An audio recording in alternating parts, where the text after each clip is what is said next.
அப்பா பேசிக்கலா ஒரு லாயர், பாஸ்டர்னு சொல்லி ரிலீஜனலா நிறைய பெண்களோட கள்ள தொடர்பு வச்சுட்டு இருந்திருக்காரு. நான் சர்ச்சை வச்சிருக்கிற மாதிரியும் நான் ஒரு சபை நடத்துறேன், போலி போது ஐயோ இல்ல, அவங்க என்ன சொல்றாங்க, வேணும்னு இவர் வந்து நிறைய பெண்களை கூட்டு வச்சு நடத்துறேன். எங்க நடத்துறேன்? 1000 பொண்ணை கூட நான் கல்யாணம் பண்ணிப்பேன், அது தப்பே இல்லை அப்படிங்கிற மாதிரி தான் அவரை மீன் பண்ணாரு. நான் அந்த பொண்ணு மாதிரி கேவலங்கிட்ட பையன் கிடையாது. எல்லா கேர்ள்ஸையும் பிரெக்னென்ட் ஆக்கிடுவாரு. பிரெக்னென்ட் ஆக்கி அபார்ட் பண்ணிடுவாங்க. பணம் கொடுத்து எல்லாரையும் அபார்ட் பண்ணிடுவாங்க. கரு கலைத்தார்கள், சட்ட விதியாக குற்றம். அவங்களை எங்க கூட்டிடுவாங்க. அந்த கரு என்னால் தான் உண்டாச்சுன்னு முதல்ல கண்டுபிடிங்க. கரு கலைச்ச டாக்டருங்க ஒரே 6 மாசத்துல 10 கருவை கலைச்சிட்டேன்னா. அவர் கல்யாணம் பண்ண எல்லா போட்டோஸும் என்கிட்ட இருக்கு. சும்மா போய் அவரை வச்சிருக்கேன் இவரோட வச்சிருக்கிறேன்னு நான் கூட போட்டோ காமிப்பேன். கேர்ள் ஃப்ரெண்ட் இருந்திருப்பாங்க, எல்லாருமே கேர்ள் ஃப்ரெண்ட் இருக்கும். அவ்வளோ முத்தம் கொடுத்தேன், இவ்வளோ முத்தம் கொடுத்தேன், இப்படி நான் தான் காமிக்கலாமே. அவர்கிட்ட ஒரு கேஸ் கொடுக்க ஒரு ஃபேமிலி வந்தாங்க. அந்த ஃபேமிலியில் உள்ள ஒரு பொண்ணு, அந்த பொண்ணு என்னோட ஃப்ரெண்டு. அந்த பொண்ணுக்கு வெறும் 24 வயசு தான் ஆகுது. அந்த பொண்ணை கல்யாணம் பண்ணி ஒரு குழந்தையே பெற்றுட்டாரு. அவளுக்கு வந்து 11, 12ஆம் கிளாஸ் வரைக்கும் என் கூட இருந்தா. எந்த ஃப்ரெண்டு? 11th ஸ்டாண்டர்ட் ஃப்ரெண்டை சொல்கிறாளா, இல்லை வந்து துபாயில் இருக்கிற ஃப்ரெண்டு 3 வருஷம் படிச்சிருக்கா அந்த ஃப்ரெண்டை சொல்கிறாளா, இல்லை 8ஆம் கிளாஸ் படித்த பிள்ளையை சொல்கிறாளா? முழுக்க போய் தோழியை வந்து ஒன்றா. அவள் தோழி எங்கே இருக்கா? இவ கூட்டு வந்த மாதிரி. இவ இருந்ததே 1.5 வருஷம். தோழி ஏமாத்திட்டேன், தோழி ஏமாத்திட்டா தோழி வந்து கம்ப்ளைண்ட் கொடுக்கட்டுமே.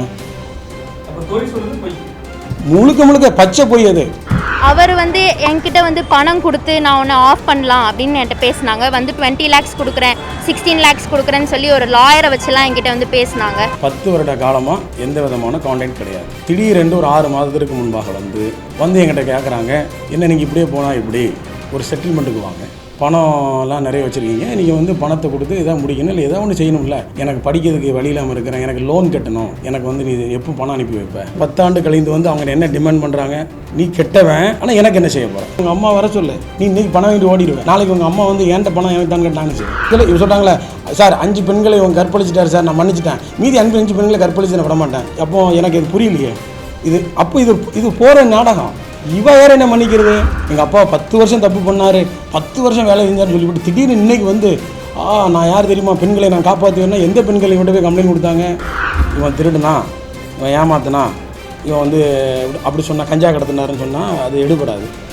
ஒரே வழி, பெண்ணை கை வச்சுட்டான் அப்படின்னா அந்த ஆயுதத்தை அவங்க எடுத்துருக்குறாங்க. என் பெயர் சொல்ல தேவையில்லைன்னு நினைக்கிறேன். ஏன்னா நேற்று ஒரு நாள் முழுக்க என்னை இலவசமாகவே ட்ரெண்ட் பண்ணிட்டாங்க. நான் ஒரு வழக்கறிஞர், 25 ஆண்டுகளாக வழக்கறிஞர் தொழில் செய்து வருகிறேன். அது மாத்திரம் இல்லாமல் நான் வந்து ஒரு சர்வதேச உரிமை கழகம், அதாவது இன்டர்நேஷ்னல் ரைட் ஆர்கனைசேஷனுங்கிற ஒரு அமைப்பை நடத்தியும் வருகிறேன். அது வந்து நான் பொலிட்டிக்கல் அண்ட் நான் ப்ராஃபிட்டபிள் ஒரு அமைப்பு. விஸ்டம் லா சேம்பர் என்கிற ஒரு சொசைட்டியை ஏற்படுத்தி அதிலும் அநேக வழக்கறிஞர்கள் இருக்கிறார்கள். வழக்கறிஞர்கள் பிள்ளைகளுக்கு நாங்கள் படிக்க வைத்து கொண்டு இருக்கிறோம். இதுதான் இப்போது தற்போதைய நிலை. என்னை குறித்து நேற்று வந்து லிடியா என்கிற என்னுடைய மகள் வந்து ஒரு பெரிய செய்தி, பரபரப்பான ஒரு புகாரை கொடுத்திருந்தார்கள். அதை நான் வன்மையாக வந்து நான் மறுக்கிறேன். ஏன்னா அந்த புகார் வந்து தப்பு. 2014ஆம் ஆண்டிலே என்னை விட்டு அவர்கள் குடும்பமாய் பிரிந்து விட்டார்கள். அவர்களுக்கும் எனக்கும் எந்த சம்மந்தம் இல்லை. அப்புறம் அந்த பொண்ணுடைய 11th 12th தான் என்னட்ட வந்து அவங்க இவங்களை சேர்த்து வச்சுருந்து எடுக்கிற முயற்சியில் வந்தாங்க. வந்து 11th 12th படிக்கும்போதே அவளுடைய சில நடவடிக்கைகள் தவறாக இருந்தனால நான் கண்டித்தேன். அவங்க அம்மா துபாய்க்கு போயிட்டாங்க. துபாய்க்கு போனது எங்கிட்ட சொல்லணும் அவசியம் இல்லை, பிரிஞ்சிட்டாங்கல்ல, துபாய்க்கு போயிட்டாங்க. துபாய்க்கு இந்த பொண்ணையும் கூட்டிகிட்டு போயிட்டாங்க. ஆக மொத்தம் அந்த பெண் என்கிட்ட 2 வருஷம்தான், 1.5 வருஷம்தான் என் கூட இருந்திருக்கிறா. மீதி அவங்க அம்மா என் கூட இல்லை. அவங்களோட தாத்தா மறித்த போது வந்தாங்க, சமாதானம் பேசினோம், வரல. இந்த வழக்கு திருச்சி கோர்ட்டில் நிலுவையில் இருக்கும்போது எத்தனை முறை நம்ம சம்மன் அனுப்பியும் அந்த பெண், அந்த சத்யகலாவுடைய அம்மா பிரேமா அந்த சம்மனை வாங்காமல் வேண்டுமென்றே மறுத்தார்கள். இது இப்படியே இருக்கிறது. 10 வருட காலமாக எந்த விதமான கான்டாக்ட் கிடையாது. திடீரென்று ஒரு 6 மாதத்திற்கு முன்பாக வந்து நான் எங்களுடைய வளர்ச்சி அதிகமாக இருந்த காரணத்தினால வந்து என்கிட்ட கேட்குறாங்க, என்ன நீங்கள் இப்படியே போனால் இப்படி ஒரு செட்டில்மெண்ட்டுக்கு வாங்க. என்ன செட்டில்மெண்ட் வரணும்? இல்லை நீங்கள் வந்து பணம்லாம் நிறைய வச்சுருக்கீங்க, நீங்கள் வந்து பணத்தை கொடுத்து எதாவது முடிக்கணும், இல்லை எதாவது ஒன்று செய்யணும்ல, எனக்கு படிக்கிறதுக்கு வழி இல்லாமல் இருக்கிறேன், எனக்கு லோன் கட்டணும், எனக்கு வந்து நீ எப்போ பணம் அனுப்பி வைப்ப அப்படின்னு கேட்குறாங்க. நீ வந்து கல்யாணம் முடிச்சுட்ட, அந்த பொண்ணோட தொடர்பு இருக்கிற, இந்த பொண்ணோட தொடர்பு இருக்கிற, எனக்கு எதாவது செட்டில் பண்ணுன்னு என்கிட்ட கேட்குறாங்க. நான் சொன்னேன், நான் கெட்டவன்னு சொல்லி தான் மறுபடியும் நீங்கள் என்கிட்ட வரீங்க.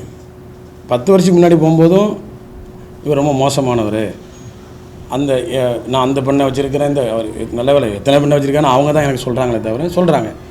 மறுபடியும் அதே 10 ஆண்டு கழிந்து வந்து அவங்க என்ன டிமாண்ட் பண்ணுறாங்க, நீ கெட்டவன், ஆனால் எனக்கு என்ன செய்ய போகிறேன். மகளிர் ஆணையத்திலையும் வரும்போது அதை தான் சொல்கிறாங்க. மகளிர் ஆணையத்தில் கம்ப்ளைண்ட் கொடுக்குறாங்க. இவர் வந்து நிறைய பெண்களோட தொடர்பு பார்க்காங்கன்னு ஃபோட்டோலாம் காமிச்சிட்டு மகளிர் ஆணையம் அவங்கள சொல்கிறாங்க, ஏம்மா இது வந்து இந்த கம்ப்ளைண்ட் வந்து நீ கொடுக்கக்கூடாது, பாதிக்கப்பட்டவங்க யாராவது சொல்லணும்ல, நீ சொல்கிற நான் கூட சொல்லணும்ல.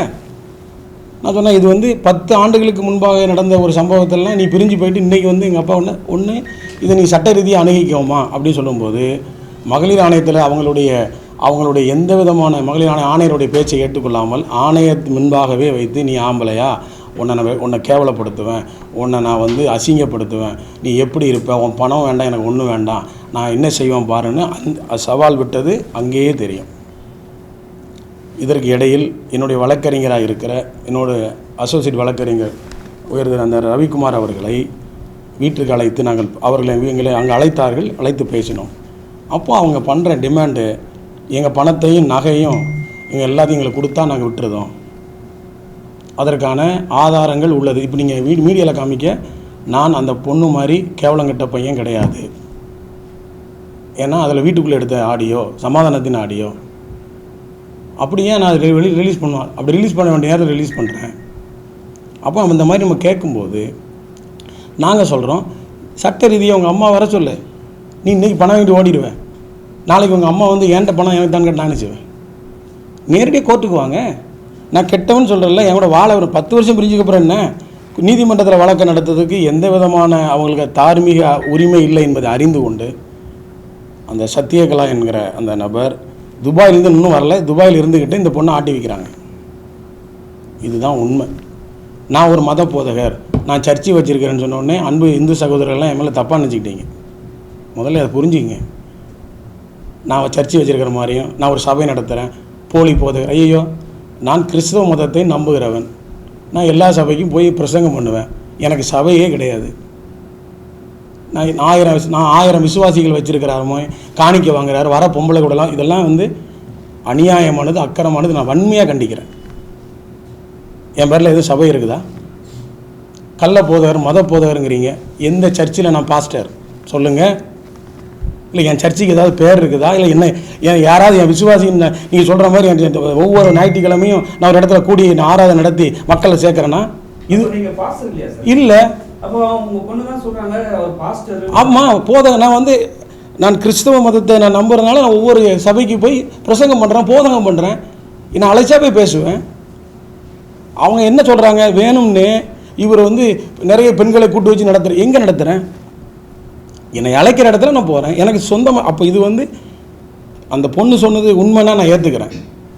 திட்டமிடப்பட்டு இதை வேறு என்ன யாராவது சூழ்ச்சி பண்ணுறாங்க, என்னென்னா இப்படிலாம் போட்டால் தான் ட்ரெண்ட் ஆகும், இப்படி போட்டால் தான் ஒரு மத போதனை போட்டால் தான் எவனுமே எதுவும் கண்டுக்க மாட்டான், எனக்கு அண்ணா நகரை சேர்ந்தேன்னு போட்டிருக்கு. நான் அண்ணா நகரே கிடையாது. மகளிர் ஆணையத்தில் இந்த அலுவலக அட்ரஸுக்கு சம்மன் அனுப்ப தெரிஞ்ச அந்த சானிலிடியா கிரேஸுக்கு அண்ணா நகர்னு ஏன் கொடுத்தாங்க? அப்போ அவங்களுக்கு என்ன தெரியுது, இந்த அட்ரஸ் கொடுத்து அங்கே வருவாங்க, அங்கே விசாரித்தா எதுவுமே இருக்காது, சபைன்னு ஒன்று இருக்காது. திருநெல்வேலி அட்ரஸ் நல்லா தெரியும், ஏன் அதை கொடுக்கல? அங்கே கொடுத்து பார்த்தா ஆஃபீஸ் தான் இருக்கும், அங்கே சர்ச்சு ஒன்று இருக்காது. நான் சொன்னது பொய்யாயிரும்னு தெரிஞ்சதுனால 19 அண்ணா நகர்னு போட்டாங்க. எனக்கு அண்ணா நகருக்கு எனக்கு சம்மந்தமே கிடையாது. அண்ணா நகரில் அந்த அம்மா வீடு இருக்குது, அவங்க பெரியம்மா ஒன்று அங்கே இருக்குது. எனக்கு எப்படி எடுத்துக்கிறது எனக்கு புரியலையே, வருத்தமாக இருக்குது. நீ உண்மையை சொல்லுங்கள், உண்மையை சொல்லுங்கள், நியாயமாக நீங்கள் கோர்ட்டுக்கு வாங்க, நீதிமன்றம் ஏடிச்சிட்டு போய் கொடுங்க. அவர் அதுதான் கேட்குறாரு. நானும் கொடுத்துருக்கேன் கம்ப்ளைண்ட். இதுக்கு நான் கண்டிப்பாக நான் இதுக்கு வளர்க்கு தொடர்ந்தே ஆவேன், விட மாட்டேன். ஏன்னா அப்போ என்ன அர்த்தம், ஒரு நல்ல எவ்வளோ கஷ்டப்பட்டு ஒன்றும் தெரியுமாங்க. 4 வயசு இருக்கும்போது எங்கள் அப்பா இறந்துட்டார். எனக்கு எங்கள் அப்பா முகம் தெரியாது. என்னை வளர்த்து ஆளாக்குனதில் எங்கள் அம்மா தான். எங்கள் அம்மாவுக்கு அதுக்கு என்ன சம்மந்தம்? எங்கள் அம்மா எந்த தாயாவது காமிச்சு ஒருத்தன் பொறுத்துட்டு இருப்பானாங்க? எனக்குலாம் அவ்வளோ வேதனை. உன் அம்மா உன்னை ரோட்டில் விட்டா, எங்கள் அம்மா என்னை படிக்க வச்சு கொண்டு வந்துட்டாங்களே, எங்கள் அம்மா சொல்கிறேன் எங்கள் அம்மாவுக்கு எதாவது வேலை? எவ்வளோ பெரிய வருத்தமான விஷயம். எனக்கு எங்கள் அம்மா வந்து என்னை வைத்த கட்டி வாங்கிட்டு ஒரு கடினமான ஒரு குக்கிராமத்திலிருந்து இன்றைக்கி சுப்ரீம் கோர்ட்டில் நான் ஒரு பாரில் போன வருஷம் என்னுடைய சீனியர் மூலிமா டெம்பரவரி அதாவது சுப்ரீம் கோர்ட்டில் முதல்ல அட்வொகேட்டாக சேர்ந்துருக்கிறேன். இனிமேல் நான் வந்து அந்த எக்ஸாம் எழுதி பெர்மனெண்ட்டாக சீனியர் அட்வொகேட்டாக மாறணும். அப்போ கொஞ்சம் கொஞ்சமாக நான் படிப்படியாக உயர்ந்த என்னுடைய இமேஜை இந்த பொண்ணு ஒரே நாளில் கெடுத்துட்டா. அதை நான் வருத்தப்படலை. கடவுள் இருக்கிறார். சொல்லுங்கள், நான் இப்போ மத போதர்னா என் சபை எங்கே இருக்குது? அப்புறம் பார்த்தீங்கன்னா அவங்களுக்கு ரெண்டே காரியம் தான். சர்வதேச உரிமை கழகம் விசல்லா சாம்பருடைய ஃபோட்டோவை காமிக்கிறாங்க. அமைப்புக்கும் குடும்பத்துக்கும் என்ன சம்பந்தம்? என் தனிப்பட்ட வழக்கை, என் தனிப்பட்ட பிரச்சனையை நீ தனிப்பட்ட முறையில் நீ உண்மையாக போய் நீதிமன்றத்தை அணுகியிருந்தால் அது கரெக்டு. நான் நீதிமன்றத்துக்கு போனேன், நீதிமன்றத்தை என்னை ஏற்றுக்கல, தள்ளுபடி பண்ணாங்கன்னு சொன்னால் ரைட்டு.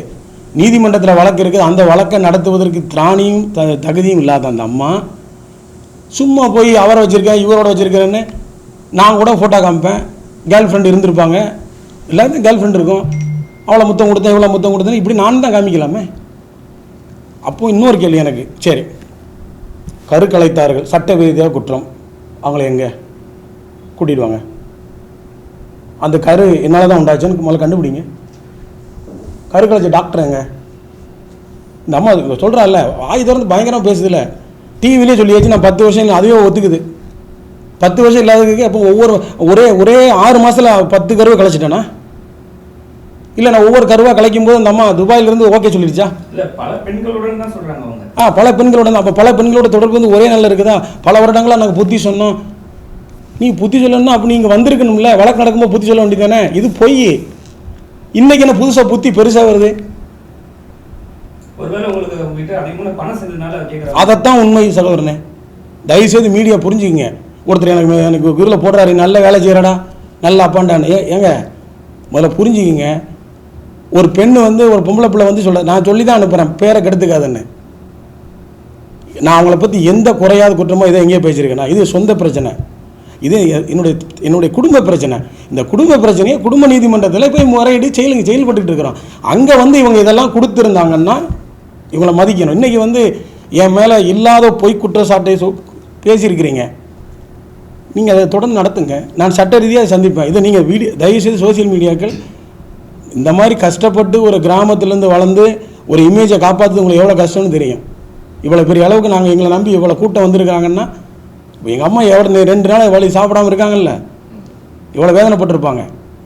கேட்டால் எங்களுக்கு உங்கள் வேதனை இருந்துச்சுன்னா நீங்கள் அன்றைக்கே வந்து 2 குடும்பத்தாரும் பேசினார்கள். சரி, இந்த பொண்ணு கம்ப்ளைண்ட் கொடுக்க இல்லை, கம்ப்ளைண்ட் கூட அவங்க பெரியம்மா மட்டும்தான் வருது. அவங்க பெரியம்மா எங்ககிட்ட ஒரு வழக்கு கொடுத்துருக்கு. என்ன நம்பி எத்தனை மாதம் வரைக்கும் இவள் வழக்கு கொடுக்க 6 மாதம் வரைக்கும் என்கிட்ட தொடர்பில் தான் இருக்காங்க. என்னை நம்புகிறாங்க. இப்போ அவங்களுக்கு என்ன ஆகி போச்சுன்னா சொத்தெல்லாம் கை மாறிடுமோ? நான் இழிச்ச வேணா? எனக்கு புரியல. என்கிட்ட ஆடியோ வச்சுருக்கிறேன். அந்த பொண்ணை கண்டிச்சு வைங்க, நாங்கள் சொன்னதெல்லாம் கேட்க மாட்டாக்கா, கை மீறி போயிடுச்சு, எங்களுக்கு அதுக்கு சம்மந்தம் இல்லை. சம்மந்தம் இல்லை அவங்க எதுக்கு நீங்கள் எஸ்பி ஆஃபீஸுக்கும் அங்கே ஆணையத்துக்கும் கூட வந்து நிற்கிறீங்க? அவங்க குடும்பத்தில் சேர்ந்தவங்க யாரும் இவங்களுக்கு வரல. ஏன்னா அவங்களுக்கு உண்மையிலே இறை அன்பு, அவங்க கும்பிட்ற சாமி மேலே அவங்க சத்தியம் பண்ணுவார் இருந்தால் இந்த பொண்ணு உங்களுக்கு தேராது, உங்கள் வேலையை பாருங்கள், இவங்க வாழ்க்கையை கெடுக்கிறான்னு சொன்னேன். அவங்க குடும்பத்தை அத்தனை பேரும் சொல்லி அனுப்பினார்கள். துபாய் போக வேண்டாம்னு எவ்வளவோ சொன்னாங்க, கேட்கல. நான் கெட்டவனாகவே இருந்துட்டு போகிறேன், இந்த பிள்ளைக்காக நம்ம 2 பேரும் ஃப்ரெண்டாக கூட இருந்துட்டு போவோம், அண்டர்ஸ்டாண்டிங்கில் கூட இருன்னு சொன்னேன், அதையும் கேட்கல. அப்போ அவங்க மோட்டோ என்ன தெரியுமில்ல, இவ்வளோ நாள் வராத அக்கறை, இவ்வளோ நாள் வராத ஒரு எங்கள் அப்பா 10 வருஷம் தப்பு பண்ணார், 10 வருஷம் வேலை செஞ்சார்னு சொல்லிவிட்டு திடீர்னு இன்றைக்கி வந்து நான் யார் தெரியுமா, பெண்களை நான் காப்பாற்றுவேன்னா எந்த பெண்களை விட்டு போய் கம்ப்ளைண்ட் கொடுத்தாங்க? அப்படி மிரட்டி அனுப்பிடுறாரு. அப்போ கருக்கலைப்பு செய்த டாக்டர் மேலேயும் கம்ப்ளைண்ட் கொண்டு வாங்க. எந்த பெண்ணெலாம் தெரியாமல் கருக்கலைச்சதோ அந்த பெண்ணையும் கூட்டிகிட்டு வரணும்ல. வந்து எல்லோருமே இந்த வழக்கை சந்திப்போம். சார், ஆக்சுவலாக இந்த ப்ரெஸ் மீட் எதுக்கு வச்சிருக்கீங்க? அவங்க சொல்றதெல்லாம் பொய், 100% பொய். இப்போ நான் அதை மக்களுக்கு விலைக்கு சொல்கிறேன். நான் மதத்தை போதகம் பண்ணால் நான் சர்ச்சை வச்சிருக்கேன்னு நினச்சி தான் நிறைய இந்து சகோதரர்கள் தவறாக புரிஞ்சுக்கிறாங்க. இவனுக்கு வேறு வேலையே கிடையாது. ஏங்க எனக்கு வேலை, வழக்கறிஞர் சொல்லிடுங்க. நான் யார்ட்டையாவது காணிக்கை அது பேர் என்ன இதுன்னு சுது வாங்குவாங்கல்ல, உண்டியில் காசு போட்டு போங்க, எங்கள் வீட்டுக்கு வாங்க, வாரம் உங்கள் வீட்டுக்கு வந்து ஜோம் பண்ணுறேன், எங்கேயோ சொல்லியிருக்கேன்னா? நான் நம்புகிற மதத்தை நான் பிரசங்கம் பண்ணுறேன்.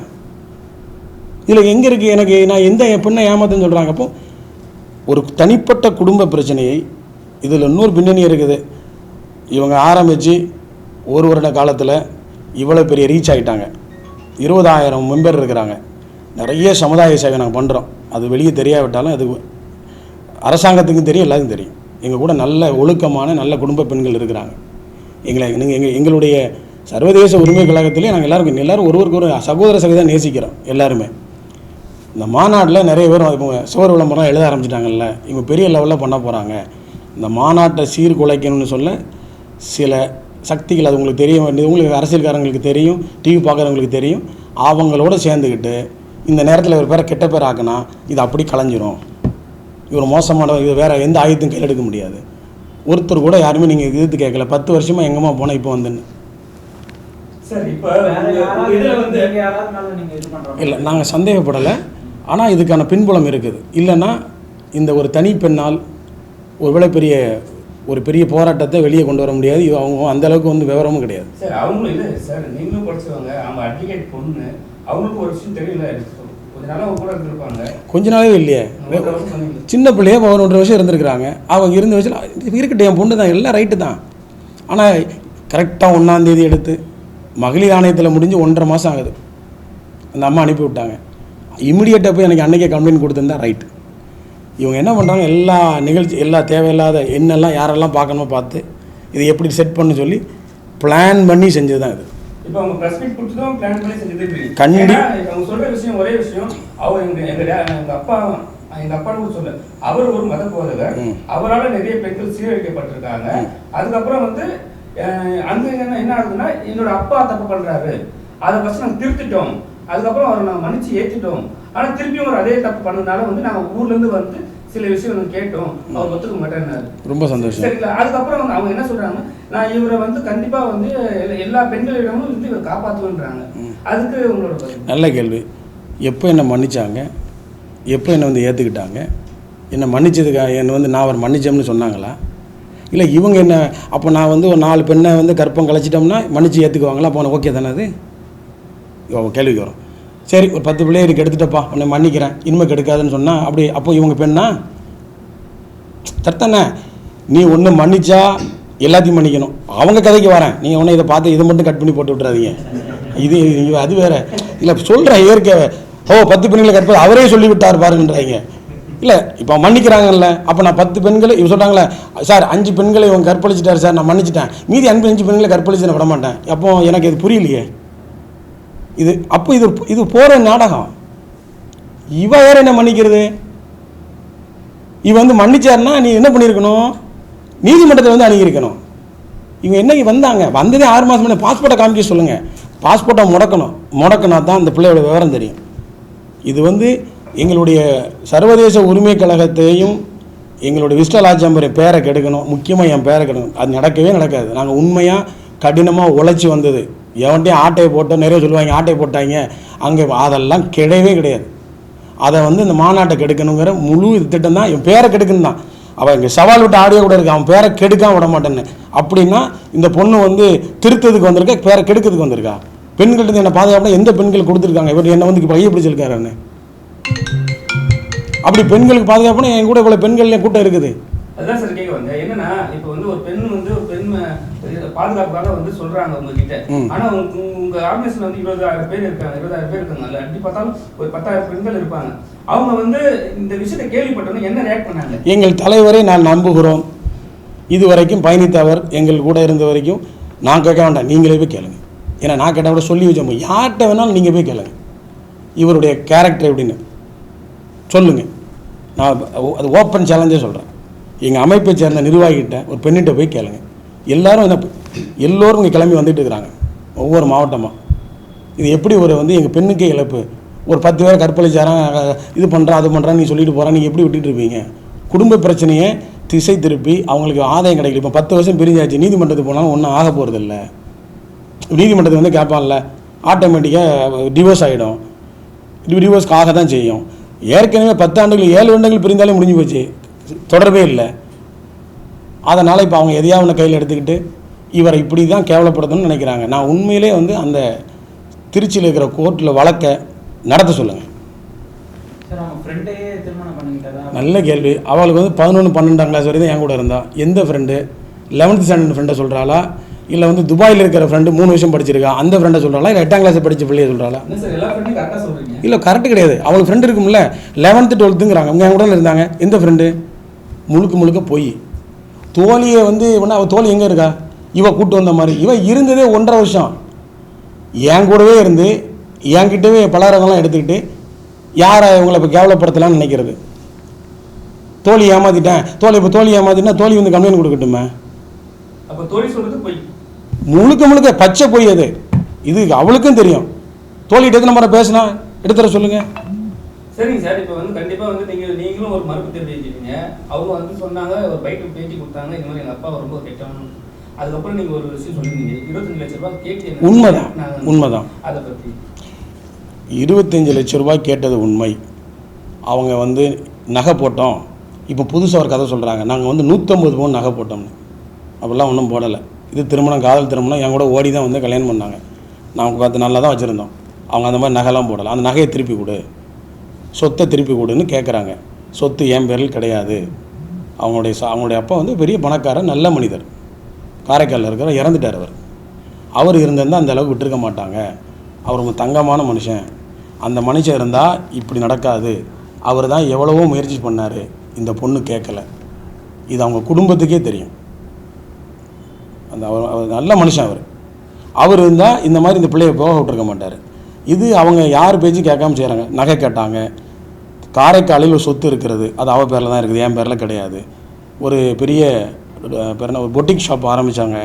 அதையும் அவங்க அப்பா பணம் கொடுத்து அவள் பேரில் தான் ஆரம்பிச்சது, அவங்க தான் நடத்தினாங்க. அவங்க இப்போ என்ன சொல்ல வராங்க, நீ எல்லாத்தையும் பொம்பளைக்கு செலவச்சுட்டாங்கிறாங்க. எனக்கு அது என்னன்னே தெரியல. அந்த கணக்கு வழக்கெல்லாம் அவங்ககிட்ட தான் இருக்குது. அந்த கடையை வேற விற்றுட்டாங்க. இப்போ நான் என்ன செய்ய, எனக்கு இப்போ இதில் எனக்கு எதுவுமே எனக்கு தெரியல. இப்போ பணம் தானே, நான் என்கிட்ட எங்கே போனாங்க, நான் ஊருக்கு வரும்போது நான் வாங்கின காரையும் அவர் எடுத்துக்கொண்டார்கள். அது அவங்க அத்தை பேரில் எடுத்துக்காரு. என்னை எதிர்பார்க்கல, நான் வந்துடக்கூடாதுன்னு நினைக்கிறாங்க. எப்படி இவன் வந்து இப்போ டிவோர்ஸ் ஆகிடுச்சு இல்லை, இவன் வந்து கல்யாணம் டிவோர்ஸ் ஆகி போச்சு, இவனை வந்து இவன் முன்னேறி வந்து பெரிய ஆள் ஆகிடக்கூடாது. அவங்களுக்கு வேறு அவங்கள ஆசையாக தானே. இப்போ ஒரு பெண்கள் எப்படி பழி வாங்க நினைப்பாங்க. ஓஹோ இவன் நான் என்னை விட்டு போனதுக்கப்புறம் இவன் பெரிய ஆள் ஆகிட்டான்ல, அப்போ அவங்க மேலே கெட்ட பேர் ஆயிருமா, என்னம்மா நீ குடும்பம் நடத்தினேன், இப்போ அவன் நல்லா வந்துட்டான்ல. இதை தான் நான் நடத்த சொன்னோம். நீ உன் கூட இருக்கும்போது பல பெண்களோட தொடர்புன்னு சொன்னில்ல, உன்னை விட்டு தனியாக போயிட்டான்ல, அப்போ நிறைய பெண்களோட தொடர்பு இருக்கா? அப்படி தான் கேள்வி வரும். உன் கூட இருக்கும்போது நீ பல பெண்களோட தொடர்புங்கிற, தனியாக போனவருக்கும் தொடர்பு இருக்குன்னு சொல்ல முடியாதுல்ல. அது அவங்களுக்கு பெரிய அவங்களோட சார் உண்மையாக சொல்கிறேன். இது வந்து நான் அவங்களுடைய பழிவாங்க நோக்கம் தான். இது நான் வரவே மாட்டேன்னு நினச்சாங்க. என் சொந்தக்காரனே நினச்சிட்டான். அதெல்லாம் வருது. அது நடக்கத்தான், பொறாமையில் இருக்க தானே செய்யும். விமர்சனம் வர்றதுனால சந்தோஷப்படுறேன்.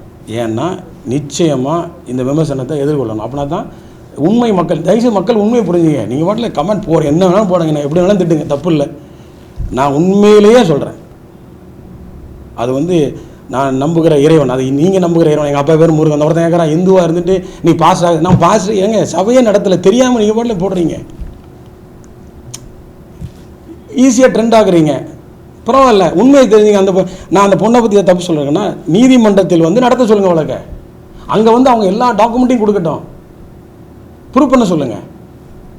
சார், ஒரு ஆண் வந்து என்னதான் கத்தி கதறி போராடினாலும், ஒரு பொண்ணு தெருவீதிக்கு வந்து 4 வார்த்தை பேசினாலும் மக்கள் அதுதான் எடுத்து. உண்மைதான். அதுதான் இப்போ வந்து மக்கள் எல்லாருமே வந்து அவங்களுக்கு தான் சப்போர்ட் பண்ணிட்டு இல்லை, பேசினாலும் கரெக்டு. இவர் வந்து ஒரு உண்மைதான். உண்மை 20% தான் அவங்க நம்மள மீது 80% மக்கள் நம்ப மாட்டாங்க. ஏன்னா ஒரு பெண் வந்து இப்படி சொல்ல மாட்டாங்கன்னு. ஆனால் அதனுடைய பின்புலம் வந்து இப்போ நீங்கள் யூடியூப் சேனல் வச்சுருக்கிறீங்க, எவ்வளோ அரசியல் கட்சிகள்லாம் பார்ப்பீங்க. எந்த ஆயத்தை எடுத்தால் யாரை உடைக்கலாங்கிறது உங்களுக்கு தெரியும். இவன் திருடுனா, இவன் ஏமாத்தினா, இவன் வந்து அப்படி சொன்னால் கஞ்சா கடத்தினாருன்னு சொன்னால் அது எடுபடாது. ஒரே வழி, பெண்ணை கை வச்சுட்டான் அப்படின்னா அந்த ஆயத்தை அவங்க எடுத்துருக்குறாங்க. இது இயற்கை. எனக்கு இது வருத்தம் இல்லை. இதை வந்து என்னுடைய தரப்பையும் நீங்கள் போடுங்கன்னு தான் சொல்ல வரேன். நீங்கள் அவங்க இதை போடாதீங்கலாம் நல்லா போடுங்க. மக்கள் பார்க்குறாங்கல்ல, மக்களுக்கும் அறிவு, மக்களுடைய பகுத்தறிவு இருக்குல்ல, கேட்பாங்கல்ல. 10 வருஷம் நீ போனேன், இன்றைக்கி மன்னிச்சிட்டேங்கிற, இன்றைக்கி வந்துட்டேங்கிற, நீ போனங்கிற, நீ கொடுத்த எல்லா கம்ப்ளைண்ட்டும் என்கிட்ட இருக்குது.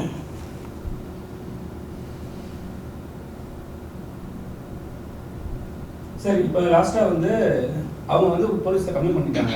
போலீஸ்லேருந்து உங்களுக்கு ஏதாவது வந்து போலீஸ் நாங்களும் கம்ப்ளைண்ட் கொடுத்தோம். நான் நேற்று ஏடிஜி சார் போய் பார்த்தேன். அவர் கேட்டார் அந்த கேஸுன்னு. 2 கேஸையும் திருநெல்வேலிக்கு மாற்றிட்டாங்க. திருநெல்வேலி தான் நாங்கள் ஆமாம் அங்கே போடுங்க, அங்கே விசாரணை நடத்துன்ட்டாங்க. 2 கேஸும் திருநெல்வேலிக்கு போயிருக்கு. நான் கொடுத்த கம்ப்ளைண்ட், அவங்க கொடுத்த கம்ப்ளைண்ட்டாக. உண்மையில் சொன்னால் நான் வந்து டிவிக்காக பேச நினைப்பாங்க. உண்மையில் கொலை மிரட்டல் இருக்கிறது. அதை நான் சொல்ல விரும்பலை. அது போலீஸ் டிபார்ட்மெண்ட்டுக்கும் தெரியும். ஏன்னா அவங்களுடைய பேக்ரவுண்ட் எனக்கு தெரியும். யாருக்கு சார் கொலை மிரட்டல்? எனக்கு தான், வேற என்ன சார் அவங்க சைடுல கேட்டா வேண்டாம். நான் வந்து சொல்லக்கூடாது. அப்படி சொன்னால் நான் ஏன் குற்றப்படுத்தணும்? வரட்டும். நான் என்ன சொல்கிறேன், எதுவுமே அது வந்து பப்ளிசிட்டி பண்ணி பெரிய ஆளாக நேரையாக விசாரணையில் வெளியே வரும்ல. அன்றைக்கி யார் போய் சொன்னால் உண்மை தான் தெரிஞ்சிடும்ல. விசாரணை வெளியே தானே வரும். நோக்கம் தெரிஞ்சிடும்ல, இன்டென்ஷன் தெரிஞ்சிடும். What is the intention? இதை ஏன் இப்படி ஹேண்டில் பண்ணணும்? தனி குடும்ப பிரச்சனையை இவ்வளோ மன்னிச்சு ஏற்றுக்கிறவங்க, இவ்வளோ சொல்கிறவங்க அந்த நீதிமன்றத்தில் இருக்கிற வழக்கில் போய் ஆஜரானா என்ன? அங்கே நீதிபதிட்டு எடுத்து சொல்லலாம்ல.